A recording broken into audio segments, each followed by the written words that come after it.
আমাদের কাছে বেশ কিছু পেশেন্ট এসে জিজ্ঞেস করে, ডাক্তারবাবু স্মোকিংয়ের সাথে ডায়াবেটিসের কি সম্পর্ক? সুগার ধরা পড়লো, আগে থেকে সুগারের জন্য ওষুধ খাচ্ছি, তাও স্মোকিং করছি, বা স্মোকিং করছি এই অবস্থায় সুগার এলো, এটা কি একটার সাথে একটা রিলেটেড? অবশ্যই রিলেটেড। তার কারণ হলো স্মোকিং কয়েকটা পদ্ধতিতে ডায়াবেটিসটাকে অনেক আগে এনে দিতে পারে।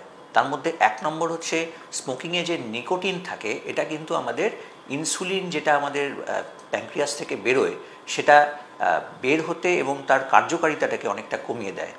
দু নম্বর হলো, স্মোকিং কিন্তু আমাদের কর্টিসল লেভেলটাকে অনেক বাড়িয়ে দেয়। কর্টিসল লেভেল বেড়ে গেলে আমাদের কিন্তু ইনসুলিন কাজ করার অনেক কমে যায়, ইনসুলিন রেজিস্ট্যান্স তৈরি হয় এবং তার সাথে সাথে সুগার স্পাইকও হয়। তিন নম্বর হলো, স্মোকিং কিন্তু আমাদের ভিসেরাল ফ্যাটগুলোকে বাড়িয়ে দেয়। ভিসেরাল ফ্যাট বেড়ে যাওয়ার জন্য, অন্ত্রের মধ্যে প্রচুর পরিমাণে ফ্যাট ডিপোজিশন হওয়ার জন্য একটা ইনসুলিন রেজিস্ট্যান্স তৈরি হয়। তার ফলে কিন্তু ডায়াবেটিস অনেক তাড়াতাড়ি আসে। আর অবশ্যই আরেকটা 4 নম্বর মেন কারণ, সেটা হচ্ছে আমাদের অক্সিডেটিভ স্ট্রেস, মানে ফ্রি রেডিক্যাল স্ট্রেস, এটা কিন্তু অনেক বাড়িয়ে দেয়। তার ফলে একটা ক্রনিক ইনফ্ল্যামেশন তৈরি হয়, যেটা কিন্তু আমাদের ডায়াবেটিসকে অনেক আগে এনে দেয়।